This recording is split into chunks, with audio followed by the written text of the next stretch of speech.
Hello, welcome to another episode of Star Path by Kara. I'm Kara, your astrologer, and today I want to break down, maybe put some perspective with some of the energies that we're experiencing with the transiting astrology and how we can kind of look at things from a bigger picture and work with things to our advantage instead of feeling disempowered by some of the transits going on.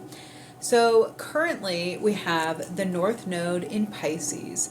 The North Node in Pisces is asking us over and over and over again to step into our faith, our trust, our ability to surrender, and also be aware of how we could be, how this could bleed into escapism. We work at the reverse of that, which would be where we're letting go, with our South Node being in Virgo, saying, how can I let go of self-editing, being overly critical, and micromanaging the outcome? And it's really interesting because we really have a lot of transformation going on right now. And if we can always come back to tapping in to the North Node in Pisces energy, it will serve us really well. So we have that. We also have a Pluto retrograde about to start. And Pluto is spending 20 years-ish in the sign of Aquarius. And the overall message is about the transformation of the collective. We are decentralizing and redistributing authority, power. We're looking at dismantling systems that no longer serve the collective. The key word is collective. Another key word with this transit is authenticity. We're also looking at integrity. So we are looking also at systems that hold a lot of concentrated power. Medical, housing, education, food, government, even religious institutions. Did I say education? Because I want to add that too. So we will be experiencing a lot of transformation and change when it comes to these big organizations. So it's really important for us to ride along through this transit, understanding that this is all happening for an overall greater good. And short term, there could be a lot of bumps and a lot of weird experiences along the way. It can really put us out of our comfort zone. And that's kind of the whole point right now, is to be uncomfortable in order to make changes. So with this Pluto retrograde coming up, this is the first proper Pluto retrograde where it is going to stay in the sign of Aquarius and not dip back into Capricorn. So we're going to really be re-examining the few degrees that we've made so far with this transit.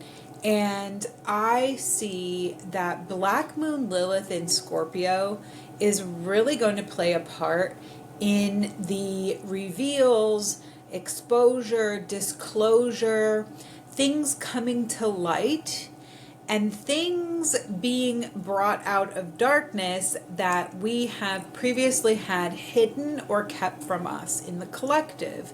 And I do believe there is this feeling of betrayal, where us as a people are going to feel potentially very betrayed and let down by the people that are currently on pedestals. And the full moon that's upcoming in Scorpio on May 12th is really going to be pressing on this point as well, because really interestingly, the Sabian symbol for this full moon is a bunny turning into a fairy. And this just makes me think a lot about going down a lot of rabbit holes, because that's also very synonymous with Scorpio energy, is doing deep dives and going down and looking and really dissecting information and not being afraid to go really deep and into investigation. And so the Sabian symbol is this bunny turning into a fairy. And I think of a fairy as being a very light energy and, you know, flying away or being revealed. It's up on the surface, it's up in the air. So that's one way that I am looking at that full moon in Scorpio. But back to the overall, you know, energy of this time. We're really digging up a lot of shadow for the collective. We're examining it, we're bringing it to light, and I do think that this is the bursting of a lot of bubbles. But the way that this works is it doesn't just, you know, we don't go all through this for nothing. There really is, you know, an energetic flow to this, and this is all leading us somewhere, because you have to think of how cool it all fits together. We also have Neptune in Aries and Saturn in Aries, while Chiron is also transiting Aries. So we've had Chiron in Aries, and that has been us also collectively having this experience with authority and leadership, and, you know, where we have any kind of wound there, and what our personal wound with stepping into our own authority is. But we're getting very close to the end of that transit. We're not quite there yet. But as we move into the later degrees of it, it's like you're going to start seeing people having a whole new relationship with their inner authority. And that will also be amplified by Neptune in Aries, which is this ability to dream a new dream, spiritually pioneering a new vision, having the confidence and courage to take spiritual leadership and authority for this whole new vision. Then we also have in May the transit of Saturn moving into Aries. This is where we get the tools, the discipline, and the mastery of this new beginning of authority and leadership. And this is all new beginnings, because Aries is the beginning, the start. And we are experiencing simultaneously the closing of a lot of old leadership and authority and rules and paradigms as we shift into an upgraded, evolved, and healed era of authority and leadership. So I find that really interesting. The other transit that we have on the horizon that puts this into even more perspective is Uranus moving into Gemini. So the last time we had Uranus in Gemini was during World War II era. And yes, the time period is very known for, you know, disruption and fighting and opposing views. However, the fascinating part of that time period is also the rapid developments in technology. So one thing that keeps coming to me intuitively about this time period is we cannot underestimate the magnitude of how much Uranus in Gemini is going to revolutionize our world and our reality in general. We are sitting right now, we're sitting on this side of the transit where we're at the final degrees of Uranus in Taurus, and it's like, what's on the other side? I believe it is July 7th when Uranus goes into Gemini. It's like, it's as if we cannot even fathom the new technology coming in and the developments and how much it is going to redefine and shape our world.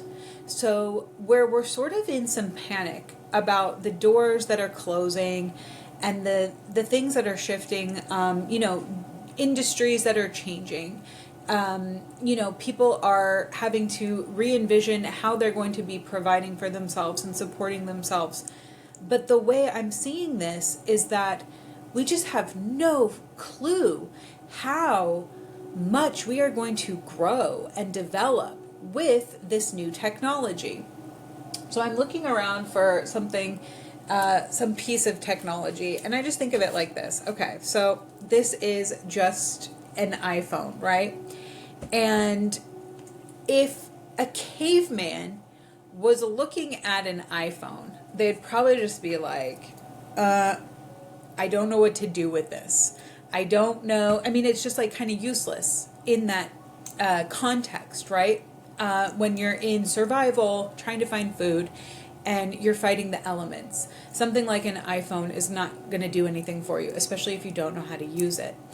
And I keep having this vision, this thought, this knowingness that there is going to be this awakening of technology, and whether or not it's the things that we already have available to us, that we're just going to be able to expand and shift our consciousness, our awareness, our focus, and all of a sudden we're going to be understanding how, like a caveman, how to make something like this work, and open the phone and open the apps and utilize them and have new implemented systems and structures. So either it's a knowingness that we already have that awakens and expands, or it quite literally is an introduction of new equipment, modalities, technologies that completely enhance our experience on this planet. So that would be the one thing that stands out the most to me as far as the transits that we have going on. And it's so exciting to me. The level of, okay, so let's just think about this. Uranus, the Great Awakener. It's also a disruptor. It is breakthroughs, downloads, communication. It's scientific, futuristic. And then you have Gemini, which is an incredible communicator. It moves very quickly. It is very effervescent, and it is a communicator. It's a talker. It is your text messages, your emails, it's your thoughts, it's your community, your neighbors, your siblings, it's early education. So I can really see the way that we're even organized in our communities, having a massive metamorphosis here and groundbreaking expansion. The last time that we had Uranus in Taurus, we actually got the development of the suburban lifestyle. Think about how housing right now is really a big issue in this country. How it is affordable or not affordable, if we have enough of it, and single family homes, things like this. And I just want to plant this little seed of, understanding that the whole dynamic could completely change. And there's just a lot for us to dream bigger. And again, coming back to that trust, surrender, and faith with the North Node in Pisces, and allowing ourselves to let go of the minutia, the micromanaging, and the little details of how everything's going to work out. Overall, I do feel that we're in a time of rapid expansion and revolution. We have a lot to be excited about, and short term, there is going to be, periods of feeling unstable and disrupted. But I say, do everything that you can with your tools that you have in your spiritual toolbox to find grounding anchor into integrity, have some faith, trust, find a connection with that higher power, find ways to meditate and ground, connect with community and like-minded individuals, and also to find ways to be in your authentic, true self. Because one thing that's going to be really challenging is, you're probably noticing this already, it's going to be really hard to fake it. It's going to be really hard to stay in a life and stay in patterns that keep you stuck and keep you in a version of yourself where you have to wear a mask, honestly. So the mask is coming off, and it's actually effortless to be authentic. You don't have to try when you're just being yourself. And I also think we're coming into a time where currency is really going to be changing, and we are going to want to acknowledge and reward those who are using their platforms to share and uplift and speak from that raw, authentic place. So these are just some things to keep in mind. Like I said, I don't know that it's always going to be this glorious, sweet experience, but I do feel overall, for, the bigger picture looks really cool, and we just have to be really conscious of when we are white knuckling and holding on for dear life to systems that are meant to collapse, where we need to just kind of ease up, allow, and let certain things go in order for us to flow into this new place that we're growing into. So, is astrology the answer to everything? No, but it definitely helps. And if you ever need your personal chart read, or you want to see how best to work with the transits of Uranus in Gemini, Neptune in Aries, Saturn in Aries, Pluto in Aquarius, Black Moon Lilith in Scorpio this year, and just see, how can you best step into your North Node and be working with alignment. If any of these things come up for you, please don't hesitate to reach out to me and book your one-on-one session. Or if you have questions, if this is the right path for you, astrology, you can always get a hold of me or message me. Leave me some comments below. What are you experiencing and noticing in your personal life? Where are these transits showing up, and the cool real life examples that you have? Thank you so much for tuning in, and if you never want to miss content like this, make sure to subscribe to my channel and enjoy this incredible time to be alive.